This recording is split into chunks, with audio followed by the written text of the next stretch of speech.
Hi students, Christian classes में आपका स्वागत है। तो मैं आशा करता हूँ सभी अच्छे होंगे भाई। तो अभी हमारी लाइव स्ट्रीम रुक गई थी भाई, नेटवर्क प्रॉब्लम होने की वजह से। ठीक है, तो मैंने वीडियो बनाकर इसको अपलोड कर दिया है, तो सब लोग देख लेंगे। ठीक है, और एक दूसरे को शेयर कर देंगे ताकि सब बच्चे तैयारी अच्छे से कर लें। तो हमारा टर्म्स है क्या भैया, यूपी बोर्ड का जो एग्ज़ाम 2023 है उसमें जो विज्ञान में बायोलॉजी पार्ट आने वाला है उसके कुछ महत्वपूर्ण प्रश्न, ठीक है ना, आंसर के साथ हैं। कुछ क्वेश्चन हैं जो मैं बता के चलूँगा, आप लोग अपने मॉडल्स या बुक से देख लेंगे। ठीक है ना, तो हो सकता है कुछ क्वेश्चन यहाँ पर मैंने नहीं डिफाइन किए हैं, उन्हें तैयार कर लेंगे। ठीक है, चलिए क्वेश्चन नंबर 1 क्या कहता है यहाँ पर, निम्न में अंतर दो। ठीक है बेटा, क्या है निम्न में अंतर दो। चलिए पहला अंतर हमारा क्या है, ऑक्सी तथा अनऑक्सी श्वसन। ठीक है, ये श्वसन ही है।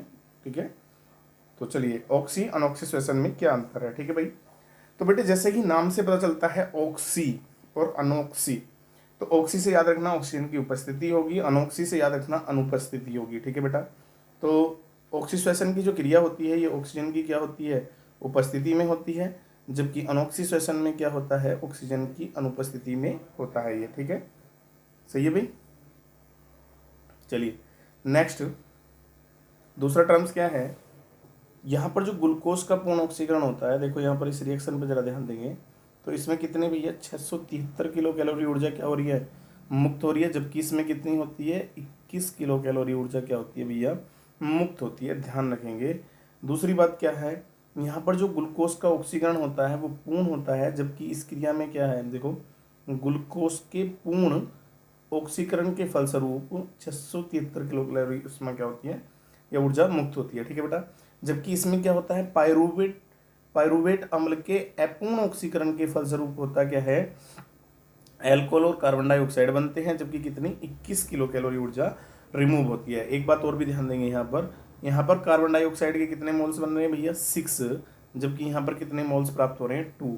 तो हम कह सकते हैं ऑक्सीश्वसन में अधिक मात्रा में क्या पाई जाती है, CO2 बनती है, जबकि इसमें कम मात्रा में बनती है। ठीक है बेटा, इसमें 38 ATP अणु, याद रखेंगे 38 ATP अणु बनते हैं, जबकि अनऑक्सी श्वसन में 2 ATP अणु बनते हैं। ठीक है, चलिए धमनी और सिरा में क्या अंतर है। नेक्स्ट क्वेश्चन क्या कहता है हमारा, नेक्स्ट अंतर है हमारा धमनी और सिरा। ठीक है बेटा, आर्टरी और वेन्स हम बोल देते हैं इनको। ठीक है ना, तो आर्टरी और वेन में क्या डिफरेंट है ये भी हम समझ के चलेंगे। धमनी जो होती हैं ये रुधिर को हृदय से अंगों की ओर ले जाती हैं, जबकि सिराएं क्या करती हैं, रुधिर को अंगों से हृदय की ओर लाती हैं। ठीक है बेटा, किसकी ओर लाती हैं, हृदय की ओर लाती हैं। ठीक है, एक बात और भी समझेंगे यहाँ से कॉमन, एक एग्जांपल मैं आपको बता के चलता हूँ। लाइक दिस, जैसे समरसेबिल के अंदर पाइप लगा होता है बेटे, तो समरसेबिल के पाइप का जो प्रेशर होता है, मतलब समरसेबिल का जो पानी का प्रेशर होता है वो पाइप से वो कर जाता है। बट अगर पाइप हमारा क्या है, आई मीन जिसकी लेयर पतली है, तो आपको पता है ना ज़्यादा प्रेशर होने पर वो पाइप को फाड़ देगा, और अगर लेयर मोटी है तो नहीं फाड़ेगा। तो इसी के कारण हम कह सकते हैं कि जो धमनी होती हैं उनमें जो रुधिर बहता है वो हाई प्रेशर मतलब अधिक दाब के साथ बहता है, जबकि किसके साथ बहता है भैया, अधिक दाब के साथ बहता है, जबकि इनमें बहुत कम दाब होता है। इसीलिए धमनियों की जो दीवारें होती हैं या भित्ति होती हैं कैसी हैं, मोटी होती हैं, जबकि इनकी कैसी होती हैं बेटे, पतली होती हैं। ठीक है, धमनी की दीवारें कैसी हो सकती हैं, लचीली होती हैं। ठीक है, जबकि इनकी क्या होती हैं, कम लचीली होती हैं, याद रखना। ठीक है, मोटा होना अलग बात है, लचीला होना हो अलग बात है। ठीक है, पांचवा, इनकी गुहा संकरी होती है, जबकि इनकी चौड़ी होती है। संकरी मतलब थोड़ी नेडी बोल देते हैं जिसको, हाँ देसी भाषा में। चलिए नेक्स्ट, अगला डिफरेंट है रुधिर तथा लसिका में क्या अंतर है। ठीक है भाई, तो रुधिर और लसिका में अंतर क्या है, इसके लिए हम लोग आपको बता देते हैं कि जो रुधिर है बेटे ये ब्लड और लिम्फ क्या होती हैं, हमारी लसिका होती हैं। अगर रंग की बात करें तो रुधिर कणिकाओं के कारण क्या होता है, इसका रंग कैसा होता है, लाल होता है। क्या होता है, लाल होता है, जबकि इनके अंदर क्या होती हैं, रुधिर कणिकाएं क्या होती हैं, लाल रुधिर कणिकाएं अनुपस्थित होती हैं, इसलिए इनका रंग कैसा होता है भैया, सफ़ेद होता है। ध्यान रखेंगे। उसके बाद याद रखना इसमें जो होता है श्वेत रुधिर कणिकाएं क्या होती हैं, इसमें कम संख्या में होती हैं ब्लड के अंदर, लेकिन न्यूट्रोफिल्स की संख्या क्या होती है, अधिक होती है, जबकि इसमें किसकी भैया, लिम्फोसाइट की संख्या क्या होती है, अधिक। अब देखो इसमें रुधिर कणिकाएं क्या हैं, इसमें श्वेत रुधिर कणिकाएं क्या हैं, कम है, जबकि इसमें लाल रुधिर कणिकाओं की संख्या क्या होगी, कम होगी, बट श्वेत की क्या होगी, ज़्यादा होगी, ध्यान रखेंगे। अगला टर्म्स, ऑक्सीजन तथा पोषक पदार्थों की मात्रा अपेक्षाकृत क्या होती है, इसमें अधिक होती है। क्या होती है बेटे, अधिक होती है, जबकि इसमें क्या होती है, बहुत कम होती है। ठीक है, चलिए नेक्स्ट आगे चलते हैं। निम्न पर टिप्पणी करो। क्या है क्वेश्चन, निम्न पर टिप्पणी करो। तो यहाँ पर आता है प्रभावी और अप्रभावी लक्षण। ठीक है बेटे, मैं आपको बता दूं पहले, प्रभावी अप्रभावी लक्षण जो है ये कहाँ से है। आपने मेंडल के प्रयोग पढ़े होंगे। मेंडल आनुवंशिकता के जनक कहे जाते हैं, ध्यान रखना। उन्होंने मटर के पौधे पर अपने क्या किए थे, एक्सपेरिमेंट किए थे, क्योंकि वो 1 वर्षीय पौधा था, इसलिए उन्होंने मटर के पौधे को एक्सपेरिमेंट के लिए चुना था। तो अगर हम लोग शुद्ध लंबे और शुद्ध बोने दोनों का क्या कराएं, क्रॉस कराएं, तो फर्स्ट पीढ़ी में हमें जो युग्मक बनता है कैपिटल टी और स्मॉल टी मिलता है। और अगर हम इसको युग्मक मान के क्या करा दें, हाइब्रिडाइजेशन करा दें, संकरण करा दें,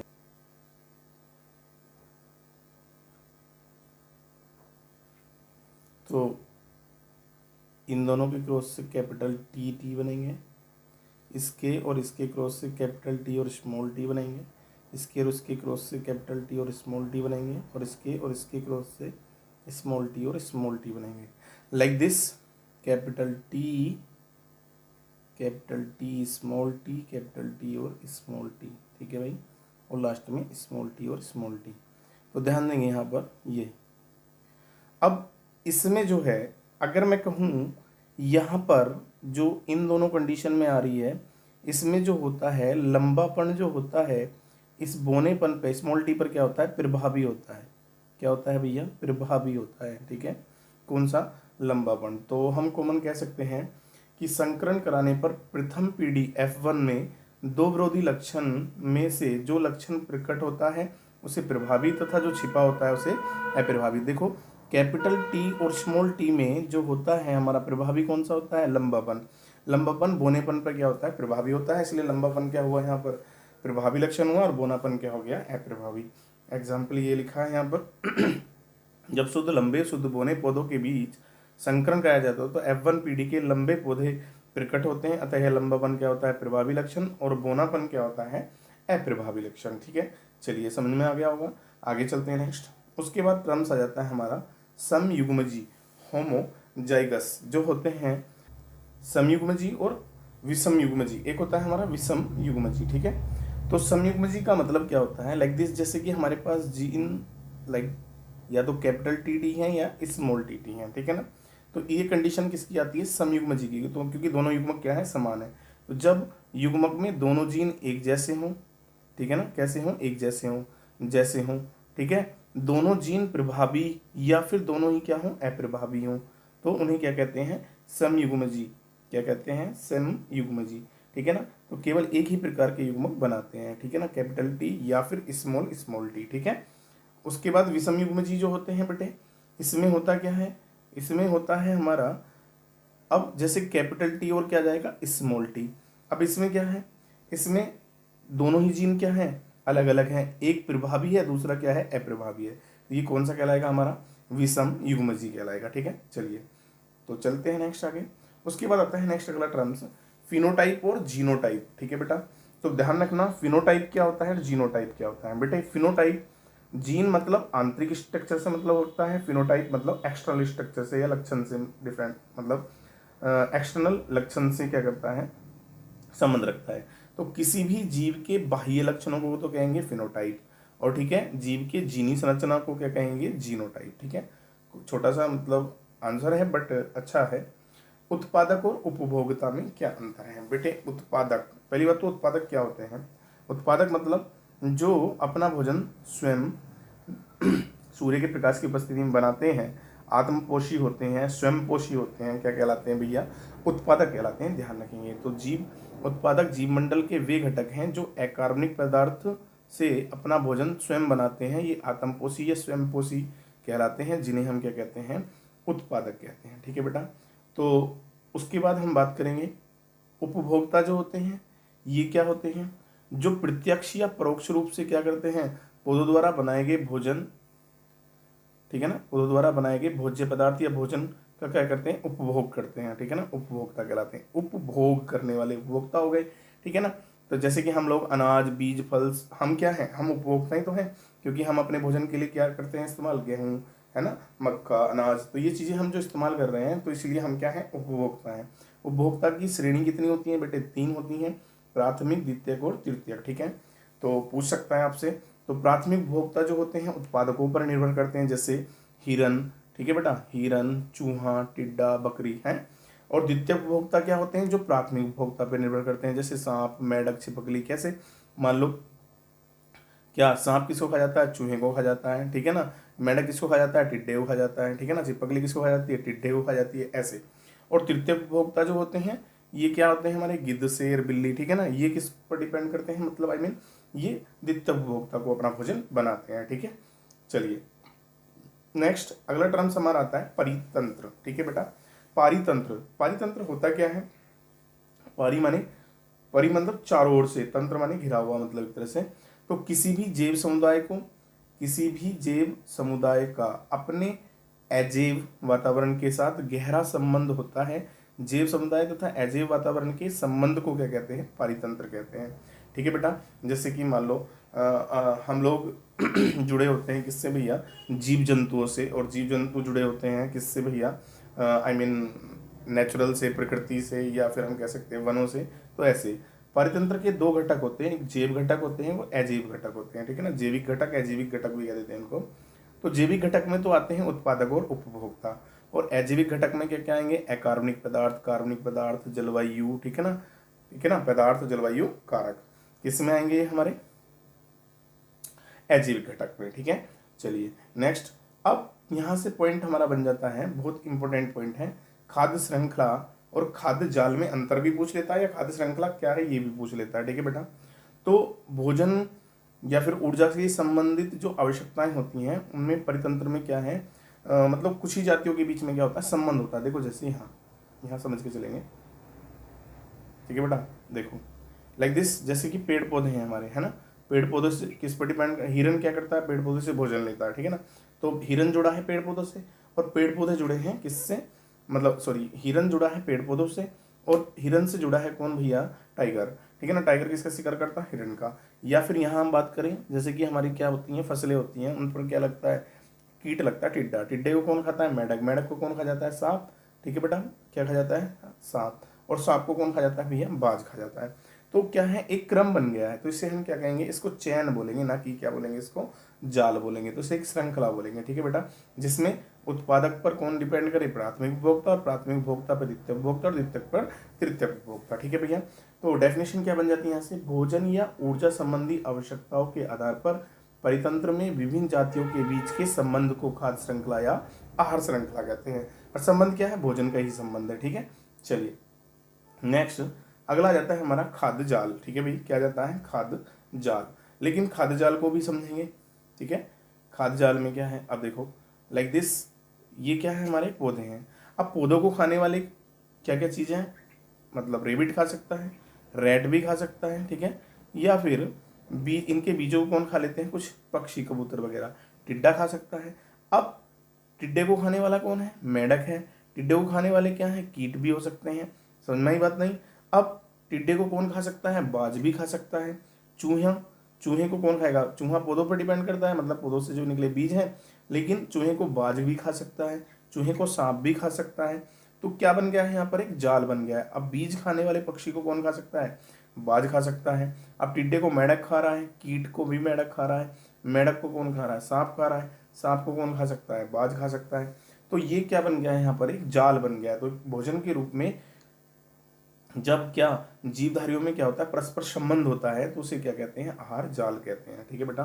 तो परितंत्र में अनेक आहार श्रृंखलाएं होती हैं जो कहीं ना कहीं एक दूसरे से संबंधित होती हैं, अर्थात एक आहार श्रृंखला के जीवधारी का संबंध अन्य आहार श्रृंखलाओं के जीवधारियों से होता है।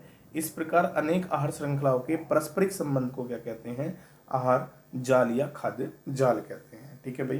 तो डेफिनेशन क्लियर हो गई है। चलिए नेक्स्ट चलते हैं आगे।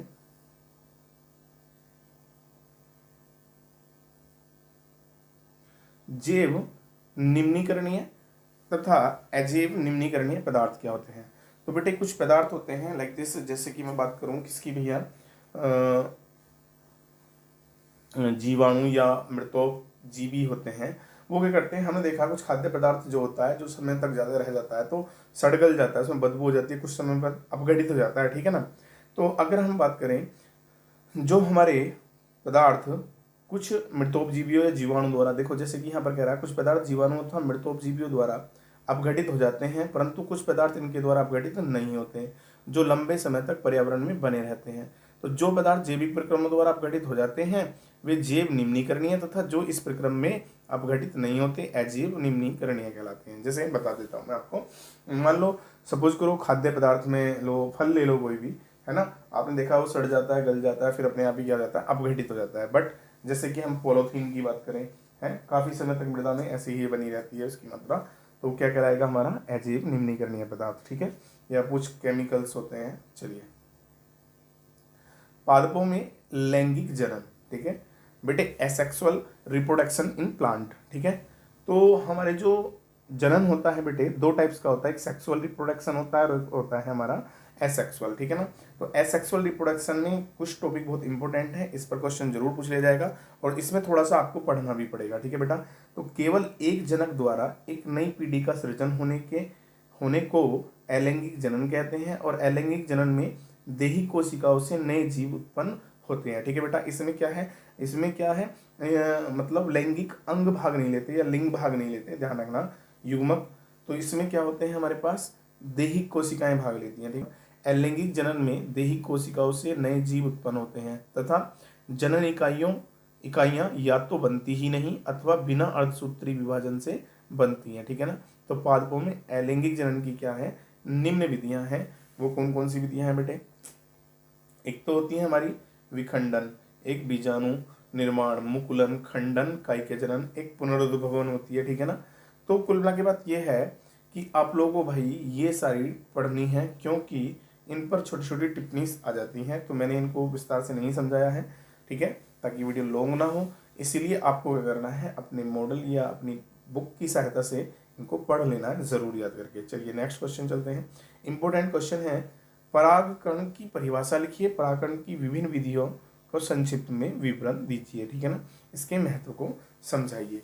तो बेटे परागकण क्या है, परागन जो है हमारा, तो आप लोगों ने पढ़ा भी होगा परागकण क्या होता है। इसमें जो परागकण होते हैं, तो परागकण उसी जाति के पुष्प के कहाँ तक पहुँचते हैं, वर्तिकाग्र तक पहुँचते हैं, लाइक दिस। एक पुष्प के परागकण जब उसी जाति के पुष्पों के वर्तिकाग्र पर पहुंचते हैं तो इस क्रिया को क्या कहते हैं भैया, परागन कहते हैं। तो याद रखना यह क्रिया क्या होती है, निषेचन से पहले होती है, और परागन वायु कीट जल कोमा, यहाँ सब में कोमा आएगा, ठीक है ना, वायु कोमा कीट कोमा जल कोमा पक्षी आदि के माध्यम से होता है। अब देखो यहाँ से एक कॉमन बात है, क्योंकि परागन और निषेचन में अंतर पूछ लेता है, तो बेटे परागन निषेचन भी आगे आएगा। याद रखना परागन की क्रिया जो होती है, इसने कहा यहाँ पर निषेचन से क्या होती है, पहले होती है। तो ये याद रखना, निषेचन से पहले किसी क्रिया होती है, परागन से सॉरी परागन की। तो ये यहाँ पर डिफरेंट बन जाएगा आगे चल के। तो परागन दो टाइप्स का होता है, एक स्वपरागन और परपरागन, ठीक है बेटा। तो स्वपरागन और परपरागन में भी अंतर पूछ लेता है, इसलिए यहाँ पर मैंने इसको डिफाइन किया है। देखो तो स्वपरागन का मतलब होता है जब परागकण उसी पुष्प के वर्तिकाग्र पर, देखो ये कह रहा है एक पुष्प के परागन उसी पुष्प के वर्तिकाग्र पर या उसी पौधे के किसी अन्य पुष्प के वर्तिकाग्र पर पहुंचने को स्वपरागन कहते हैं, मतलब उसी के अंदर। लेकिन जब एक पुष्प के परागन उसी जाति के अन्य पौधे के पुष्प के वर्तिकाग्र पर पहुंचने को क्या कहते हैं, हम परपरागन कहते हैं, ठीक है ना। तो इसमें क्या होता है, परागकणों का अधिक अपव्यय होता है, ठीक है बेटे, इसमें कम अपव्यय होता है, किसमें भैया, स्वपरागन में, ठीक है। अब जैसे कि मटर है, मेंडल ने किया था, इसमें क्या है, सरसों है, सॉल्विया है, इसमें कौन सा होता है, परपरागन होता है। तो इसमें पुष्प द्विलिंगी होते हैं, ठीक है बेटा, और संकरोज क्या होता है, अनुपस्थित होता है। जबकि इसमें पुष्प एक लिंगी होते हैं या फिर द्विलिंगी भी हो सकते हैं, और इनमें संकरोज क्या होता है, उपस्थित होता है, ठीक है। आगे जान लेंगे इसके बारे में अच्छे से। चलिए नेक्स्ट, अब परागन के हमारे लिए क्या है, लाभ क्या है। तो स्वपरागन के कौन कौन से लाभ हैं हमारे, स्वपरागन, मान लो अगर स्वपरागन की प्रणाली मेंडल ने ना अपनाई होती तो भैया वो क्या एक्सपेरिमेंट दे पाते, नहीं भैया। तो स्वपरागन के लिए दूसरे पुष्प पर निर्भर नहीं रहना पड़ता, बिल्कुल सही बात है। स्वपरागन में पौधों को अधिक परागणों की आवश्यकता नहीं पड़ती, बिल्कुल सही बात। तो स्वपरागन से बने बीज कैसे होते हैं भैया, शुद्ध नस्ल के होते हैं, क्योंकि उसमें क्या नहीं होता है भैया, संकर नहीं होता है। क्या नहीं होता है, संकर नहीं होता है, क्योंकि संकर होने से क्या हो जाता है, पुष्पों की नस्ल क्या हो जाती है, बदल जाती है। ठीक है, चलते हैं नेक्स्ट। परागन की जो विधियां हैं, तो पौधों में परागन कीटों, वायु, जल और जंतु दोनों द्वारा, अभी हमने पढ़ा था तीनों के द्वारा होता है। तो बेटे मेन पॉइंट क्या है, कीटों के द्वारा परागन। ठीक है, तो कीटों के द्वारा परागन कैसे होता है, आपने देखा जैसे कि अच्छा सा फूल होता है तो आपको उसकी सुगंध क्या कर लेती है, आकर्षित कर लेती है। ऐसे ही तो क्या होता है, पुष्पों के जो रंग या सुगंध होती हैं या मकरंद गंध जो होती है, वो क्या करती है, कीटों को अपनी तरफ आकर्षित करती है। और कीटों को जब अपनी तरफ आकर्षित करेगी तो उनसे क्या होता है, उनके जो आई मीन पर होते हैं, या फिर सॉरी उनके जो पंजे होते हैं मैं कह सकता हूँ, और वो क्या करते हैं, उनसे क्या होते हैं, परागकण लग जाते हैं। और क्या, जब वो एक पुष्प से दूसरे पुष्प पर जाते हैं तो क्या होता है, उनके द्वारा क्या हो जाता है भैया, परागन हो जाता है। तो कीट परागित पुष्प बड़े ही आकर्षक होते हैं, और इनमें जैसे कि अंजीर में, कूलर में, पीपल में, ओक और सोल्विया आदि में कौन सा होता है, कीटों द्वारा परागन होता है। ठीक है, उसके बाद वायु द्वारा। अब वायु द्वारा किस में हो सकता है, आपने देखा ना खेतों में जब हवाएं चलती हैं, गेहूं बन फसल पकने के टाइम पे आती है तो हवाएं तेजी चलती हैं, मक्का में, तो गेहूं, मक्का, ज्वार, इनमें किसके द्वारा होता है भैया, वायु के द्वारा होता है। तो अनेक पौधों में वायु द्वारा परागन होता है। इसके लिए अनेक युक्तियां पाई जाती हैं, जैसे पुष्प प्राय छोटे और समूह में लगे होते हैं। तो देखा ना गेहूं की बाल में कितने छोटे छोटे पुष्प होते हैं, किसी ने देखा होगा बिल्कुल। और पुष्पों में सुगंध, मकरंद और रंग का क्या होता है, अभाव होता है। कभी हमें किसी गेहूं की बाल से कोई खुशबू आई है, नहीं, कच्ची से नहीं आती ना। ठीक है, तो वर्तिकाग्र कैसे होते हैं, खुरदरे होते हैं। और परागकण कैसे होते हैं, हल्के और शुष्क होते हैं। ठीक है भाई, कैसे होते हैं, हल्के और शुष्क होते हैं। ठीक है, चलते हैं नेक्स्ट आगे। जल द्वारा जो परागन होता है, किसके द्वारा भैया, जल द्वारा। तो जल निमग्न पौधों में जल परागन होता है, जो जल में निमज्जित रहते हैं या डूबे रहते हैं। ठीक है बेटा, तो पुष्पों और परागकणों और वर्तिकाग्रों आदि में क्या होते हैं, अनेक अनुकूलन पाए जाते हैं। परागकण हल्के होते हैं, इनका घनत्व इतना कम होता है कि जल में उसी स्तर पर क्या करते हैं, तैर सकते हैं। ठीक है ना, तो मादा पुष्प के संपर्क में आ सकें इसीलिए तैर सकते हैं। और ये कह रहा है अनेक पुष्पों के वृंत सीधे होकर परागकणों को क्या कर लेते हैं बेटे, ग्रहण कर लेते हैं। जैसे कि वेलिसेनेरिया, हाइड्रिला आदि में क्या होता है, हमारा जल परागन होता है और जल के द्वारा परागन होता है। और बेटे ये जलीय ही पौधे हैं, याद रखना दोनों ही। ठीक है, अगर आपसे पूछ ले जलीय पौधे का नाम बताओ तो हाइड्रिला, वेलिसेनेरिया। ठीक है, चलिए आगे चलते हैं। नेक्स्ट, निषेचन। नोट में पॉइंट में लिखा है बेटे, तो जनन की लैंगिक विधि का प्रमुख गुण क्या है, युग्मकों का निर्माण और संलयन होता है। ठीक है, अभी मैंने बताया था आपसे परागन और निषेचन में अंतर पूछ सकता है, तो वहाँ यहाँ पर क्या होता है, युग्मकों का क्या होता है, निर्माण और संलयन होता है। और नर तथा मादा युग्मकों की क्या मिलने की प्रक्रिया को क्या कहते हैं, निषेचन कहते हैं।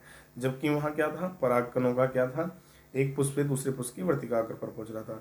लेकिन यह क्रिया परागकण के बाद होती है, जबकि वो क्या होती थी, निषेचन से पहले होती थी। क्या भैया, परागकण की क्रिया। तो डिफरेंट क्लियर हो गया, यहाँ से ध्यान रखना।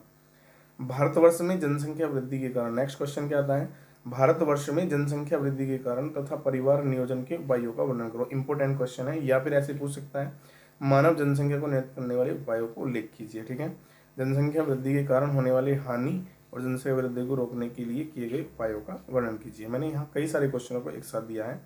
चलिए, तो पहली बात तो हमें पता होना चाहिए कि जनसंख्या वृद्धि होती क्या है। ठीक है बेटा, तो किसी स्थान विशेष पर दिए गए समय पर उपस्थित कुल व्यक्ति की संख्या, मतलब मान लो तुम जानते हो जनसंख्या वृद्धि को, कि जब जनसंख्या में मतलब क्या होता है, मतलब व्यक्तियों की संख्या बढ़ती जाए तो जनसंख्या कहलाती है।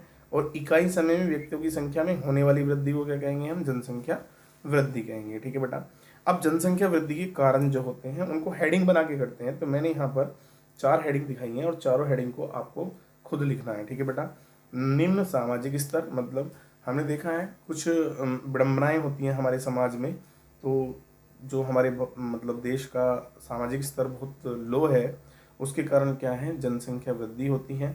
निरक्षरता, मतलब कम पढ़े लिखे होने के कारण लोगों में क्या होता है, एक हीन भावना होती है कि भाई अगर बच्चे नहीं होंगे तो संसार कैसे बसेगा, मतलब उसका वंश कैसे चलेगा। तो ऐसा ही कुछ कारण है। और दूसरी बात, कम आयु में विवाह, मतलब बहुत जल्दी क्या कर देते हैं, विवाह कर देते हैं, चाहे बच्चा परिपक्व हो या ना हो। ठीक है बेटा, जिसके कारण क्या होती है, जनसंख्या वृद्धि होती है। और मृत्यु दर में क्या होती है, नियंत्रण कमी। मतलब मृत्यु दर जो है, अगर जन्म दर बढ़ती जाएगी, मृत्यु दर कम होती जाएगी, तब भी क्या होगा, जनसंख्या में वृद्धि होगी। तो इस तरह से आपको अपनी भाषा में इसको लिखना है बेटे, ठीक है ना। किसी उससे किताब से रटोगे तो भी याद नहीं रहेगा, अपनी भाषा में लिखना है, ठीक है, समझ कर चलेंगे। जनसंख्या वृद्धि के कारण क्या क्या हानियां होती हैं। देखो बेटे, पहली क्या है, खाद्य आपूर्ति की समस्या, शिक्षा व्यवस्था की समस्या, रोजगार की समस्या, स्वास्थ्य और चिकित्सा सेवा समस्या, आवास की समस्या। मान लो पहला ही टर्म्स कह रहा है खाद्य आपूर्ति की समस्या। मान लो जनसंख्या बढ़ती गई, खाने के लिए क्या है भैया, नियंत्रण क्या हो रहा है, पैदावार बढ़ाने के लिए क्या कर रहा है इंसान, दवा के क्या कर रहा है, खेतों में जहर मिला रहा है, ठीक है, दवाइयाँ मिला रहा है, उसके दम पर खेती को उगा रहा है। उतनी ही बीमारियां बढ़ती जा रही हैं, क्योंकि खाद की पूर्ति करने के लिए क्या करना पड़ रहा है, ज़्यादा दवाइयाँ इस्तेमाल करनी पड़ी ताकि फसल की पैदावार अच्छी हो। तो वो क्या है, एक कारण और हानि भी है, ठीक है बेटा। शिक्षा व्यवस्था की समस्या। अब देखो, शिक्षा व्यवस्था की समस्या ये आ गई है कि मान लो अगर सब पढ़ेंगे, पढ़ने के साथ साथ कोई भी मतलब मन लगा के नहीं पढ़ेगा, इतनी मेहनत से नहीं पढ़ेगा, तो शिक्षा भी कहाँ तक पूर्ति कर पाएगी, ठीक है बेटा। तो शिक्षा की व्यवस्था भी सही तरीके से नहीं चल पाएगी, सब ऐसा ही सिस्टम चलता रहेगा। रोजगार की समस्या भैया, रोजगार तो एकदम मान लो खत्म से हो जाएंगे, क्योंकि जितनी जनसंख्या ज़्यादा बढ़ती जाएगी उतना ही रोजगार क्या होता जाएगा, कम होता चला जाएगा और बेरोजगारी बढ़ती जाएगी। स्वास्थ्य और चिकित्सा सेवा समस्याएं, ठीक है, दोनों में ये भी कंडीशन आप खुद लिख सकते हैं। आवास की समस्या, मान लो जितनी जनसंख्या बढ़ती जाएगी उतनी ही क्या है, वनों की कटाई करने के बाद क्या है, मतलब आवास की व्यवस्था करने के लिए क्या किया जाएगा, वनों का नाश होगा, शहरीकरण होगा, तो उससे भी क्या होगा, हानियां होंगी, ठीक है। नेक्स्ट, अच्छा बेटे, इसमें एक क्वेश्चन और भी पूछ सकता है, जनसंख्या वृद्धि पर नियंत्रण, ठीक है बेटा। तो एक बार नजर मार लेंगे नियंत्रण पर भी। चलिए नेक्स्ट क्वेश्चन पे चलता हूं मैं। वाष्प उत्सर्जन किसे कहते हैं, कितने प्रकार का होता है, और रंध्रीय वाष्पोत्सर्जन क्रियाविधि का संक्षिप्त में क्या करो, वर्णन करो, ठीक है बेटा। तो वाष्पोत्सर्जन तथा बिंदु स्राव में अंतर लिखिए, ठीक है ना, ये ऐसे भी क्वेश्चन पूछ सकता है, तो ये आपको पढ़कर देखना है, वाष्पोत्सर्जन और बिंदु स्राव में क्या अंतर है, ठीक है। तो पौधों के वायव्य भागों से, एक तो डेफिनेशन मैं आपको बता रहा हूँ यहाँ पर, जो पौधों के वायव्य भाग होते हैं, लाइक दिस, जो पत्ती होती है बेटे, क्या होती है, पत्ती होती है पौधों की, तो इस पे क्या होते हैं, स्टोमा होते हैं, क्या होते हैं भैया, स्टोमा होते हैं, ठीक है ना, इस तरह से, ओके, ये स्टोमा होते हैं, ठीक है, रंध्र जिन्हें हम बोल देते हैं। और इन रंध्रों के द्वारा क्या होते हैं, इसमें ये आई मीन ये द्वार कोशिकाएं होती हैं, और द्वार कोशिका होने पर क्या होता है, जब जल दाब बढ़ जाता है तो ये खुल जाती हैं, और जिससे जल की क्या होनी, हानि हो जाती है। तो मैं कह सकता हूँ पौधों के वायव्य भाग से होने वाली जल की जो हानि होती है उसे ही वाष्पोत्सर्जन कहते हैं, या फिर हम यहाँ से कह सकते हैं पौधों के वायव्य भाग से पानी का वाष्प के रूप में उड़ने की क्रिया को वाष्पोत्सर्जन या उत्स्वेदन कहते हैं, ठीक है। अब वाष्पोत्सर्जन होता किस प्रकार से है, एक तो रंध्र के द्वारा वाष्पोत्सर्जन होता है, एक उप त्वचा द्वारा क्या होता है, वाष्पोत्सर्जन, और एक होता है वात रंध्र द्वारा वाष्पोत्सर्जन, ठीक है बेटा। तो 3 प्रकार से वाष्पोत्सर्जन होता है, ठीक है बेटा। तो नेक्स्ट चलते हैं आगे। वाष्पोत्सर्जन के जो लाभ होते हैं वो क्या क्या हैं, ठीक है बेटा। तो पौधों में पानी का अवरोहन व अवशोषण तथा जल के साथ खनिज लवणों का अवशोषण व अवरोहन वाष्पोत्सर्जन के कारण ही संभव है। मान लो पौधे को जो लवण या खाद्य पदार्थ मिलते हैं वो जल में घुलने के बाद कहाँ जाते हैं, जड़ों से पत्तियों तक जाते हैं। तो पहला लाभ तो ये हो गया। दूसरा, पौधों के ताप को नियंत्रित करता है, वाष्पोत्सर्जन का तो क्या होता है, पौधों के ताप नियंत्रित होता है। तीसरा, पौधों के सभी भागों में पानी का वितरण समान रूप से होता है, ठीक है। चौथा, फलों में शर्करा की सांद्रता बढ़ जाती है, जिससे फलों की मिठास में क्या होती है, वृद्धि, और हानिकारक पदार्थों को क्या हो जाता है, उत्सर्जन संभव हो जाता है, ठीक है बेटा। तो ध्यान रखना, वाष्पोत्सर्जन की जो दर होती है ये सुबह में और शाम में बहुत कम होती है, दोपहर के समय ज़्यादा होती है, ठीक है बेटा, क्योंकि इसको कौन प्रभावित करता है, प्रकाश। तो वाष्पोत्सर्जन को प्रभावित करने वाले कारक क्या है, एक तो वायु की आर्द्रता, मतलब वायु में नमी जितनी ज़्यादा रहेगी उतना वाष्पोत्सर्जन कम होगा, लेकिन वायु की गति तीव्र होने पर क्या हो जाता है, बढ़ जाती है वाष्पोत्सर्जन की दर। प्रकाश की तीव्रता ज़्यादा होने पर क्या होती है, वाष्पोत्सर्जन की दर अधिक होती है, और बेटे ताप बढ़ने पर भी क्या होती है, दर ज़्यादा होती है, ध्यान रखेंगे, ठीक है। अगला टर्म्स कह रहा है, निम्न के पूरे नाम लिखिए, या निम्न को ऐसे भी कह सकता है। निम्न की फुल फॉर्म लिखो। एटीपी, तो एटीपी की फुल फॉर्म होती है एडिनोसिन ट्राइफास्फेट, और डीपी और टीपी में यहाँ पर एडिनोसिन ट्राई शब्द आया है और यहाँ पर डाई शब्द आ जाएगा, इतना ध्यान रखेंगे। बट एनएडीपी की होती है निकोटामाइड एडनिन डाई न्यूक्लियोटाइड, क्या आ जाएगी, फास्फेट आ जाएगी। ठीक है बेटा। और डीएनए की क्या होती है, डीऑक्सी राइबोस न्यूक्लिक अम्ल। ठीक है ना। चलिए अगला टर्म्स हमारा आता है समजात अंग किसे कहते हैं। बेटे बिल्कुल बहुत अच्छा क्वेश्चन है, इसको भी पूछ लिया जाता है।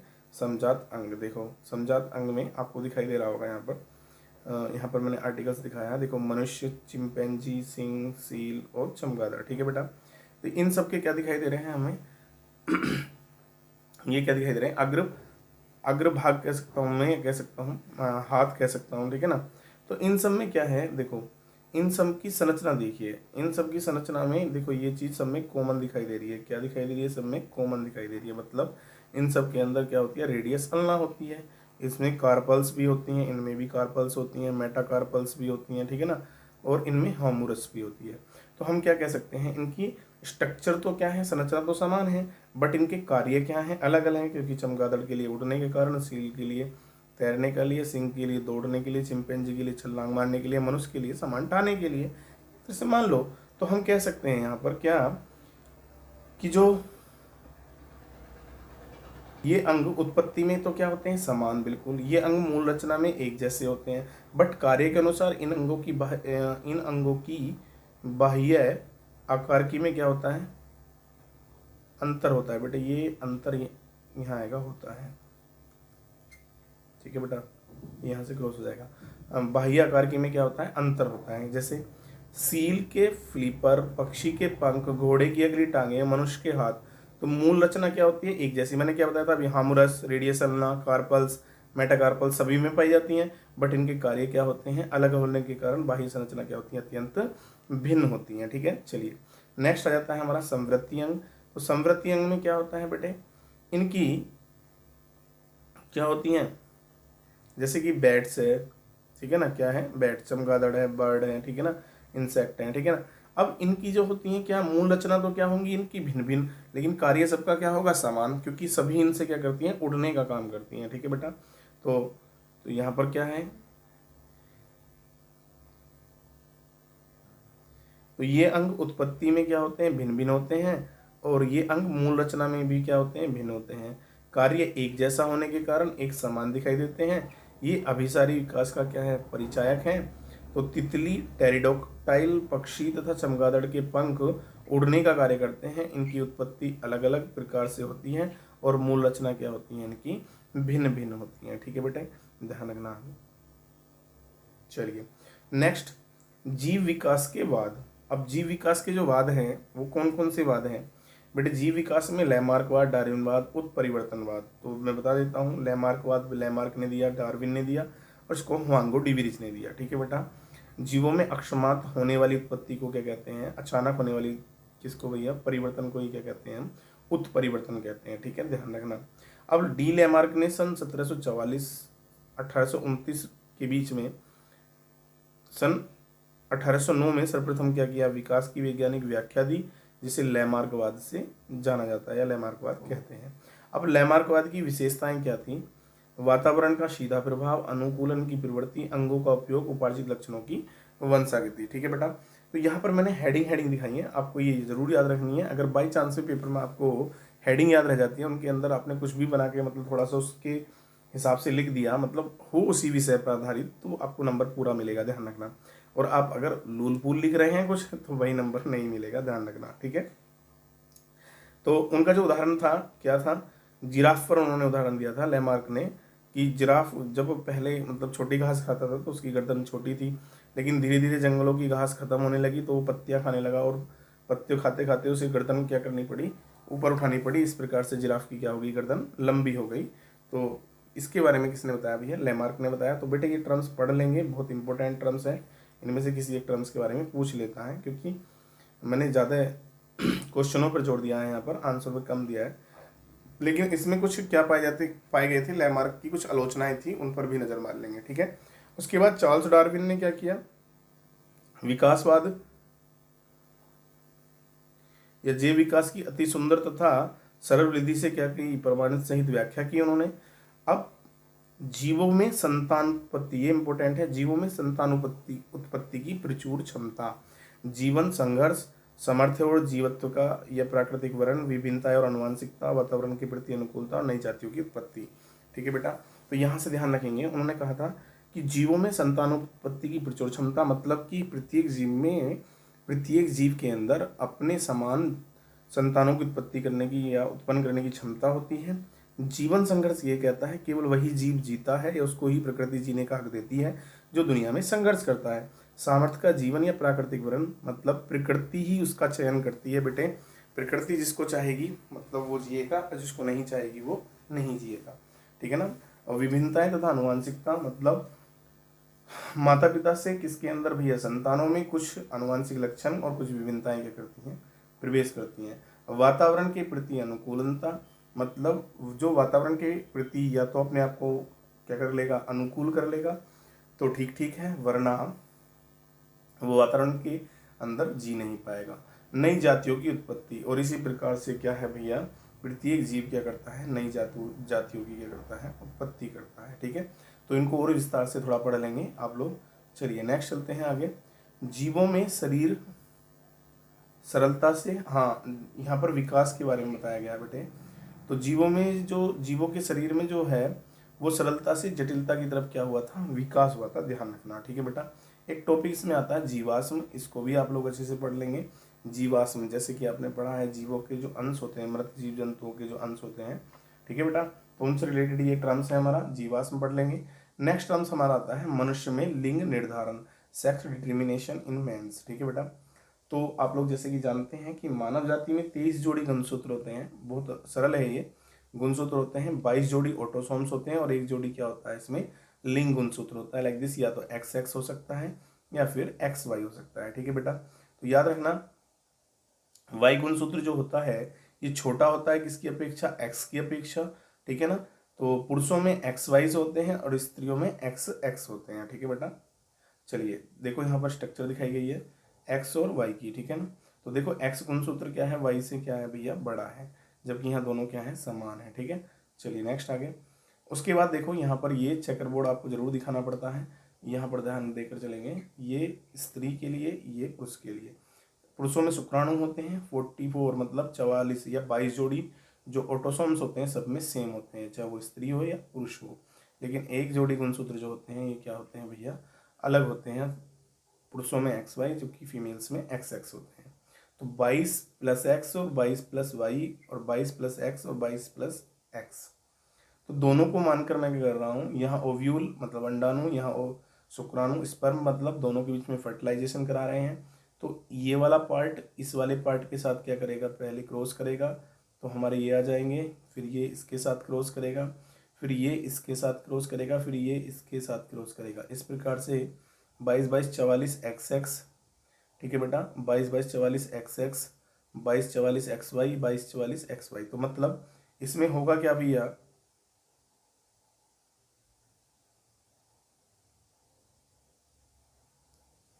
इसमें होगा क्या भैया, 44 प्लस एक्स वाई का मतलब 50% पुत्र होंगे और 50% क्या होंगी, हमारी पुत्रियां होंगी, ठीक है बेटा। मतलब 50% गर्ल्स और 50% क्या होंगे, बॉयज होंगे, ठीक है। अगला टर्म्स हमारा क्या आता है, मनुष्य के आहार नाल का सचित्र वर्णन करो, ठीक है बेटे, या फिर पाचन तंत्र का वर्णन करो, ऐसे भी कह सकता है वो, ठीक है। तो मनुष्य के आहार नाल का इंपॉर्टेंट क्वेश्चन है, ध्यान समझेंगे। तो आपको क्या करना है पेपर के लिए, अभी मैं बताऊंगा। तो ये चित्र पर ध्यान दो। सबसे मेन चीज क्या है, मैं एक ही क्वेश्चन क्यों लाया हूँ यहाँ आर्टिकल्स वाला। पहली बात तो आपको चित्र बनाना सीख लेना है, ठीक है ना। मेन चीज क्या होती है, अगर बाई चांस में आपको चित्र बनाना नहीं आता है, ठीक है बेटा, तो आपको मेन चीज ये चीज कॉमन कवर करनी है, ठीक है बेटा। क्या करनी है, कवर करनी है ये चीजें। अगर इन चीजों को नहीं दिखा पाओगे तो गड़बड़ हो जाएगी बेटे, ये चीज, ठीक है। दूसरी चीज जिक्र करती है इनकी हेडिंग। तो बेटे थ्योरी जो बनती है हमेशा याद रखना इनसे ही बनती है। मान लो ये वाला पार्ट क्या है, मुख, तो मुख पहले ही हमारी हेडिंग आ जाएगी, मुख गुहा, ठीक है ना, आहारनाल में। फिर तो उसके बाद ग्रास नली, तो ठीक है ना बेटे, ग्रास नली कहाँ होती है ये, उसके बाद क्या जाती है, ग्रीष्णी आ जाती है, फिर अमास्य आ जाती है, फिर छोटी आंत क्षुद्र आंत, फिर बड़ी आंत, फिर मलास्य, है ना। तो ऐसी क्या बन जाएगी, हमारी हेडिंग बन जाएंगी और इनके बारे में आपको डिफाइन करना है। 5 नंबर का क्वेश्चन आता है, इंपॉर्टेंट है। तो मैं ये कह रहा था आपसे कि मैंने चित्र को समझाया है आपको, तो आपको तैयार क्या करना है बेटे, इसमें जो आपका है पाचन तंत्र है, एक श्वसन तंत्र है, एक उत्सर्जन तंत्र है, ठीक है बेटा, और एक रुधिर परिसंचरण तंत्र है, ठीक है। 4 तंत्र हैं, चारों में से एक तंत्र पक्का पेपर में लगेगा, तो भैया ध्यान से पढ़ेंगे, एक तंत्र आपका पेपर में जरूर लगेगा, ठीक है बेटा। दूसरी बात, मैंने यहाँ पर मेंडल के क्या नहीं किए हैं, जिक्र नहीं किया है नियमों का। तो मेंडल के जो नियम है आपके, पहला प्रभाविता का नियम, दूसरा स्वतंत्रता अपव्यूहन का नियम, तीसरा पृथक्करण का नियम, 3 नियम है। तीनों नियम पढ़ के देख लेंगे। और जो इसका प्रयोग था, एक संकर क्रॉस और एक था द्विसंकर क्रॉस, तो उस पर भी क्या कर लेंगे भैया, नजर मार लेंगे, ठीक है।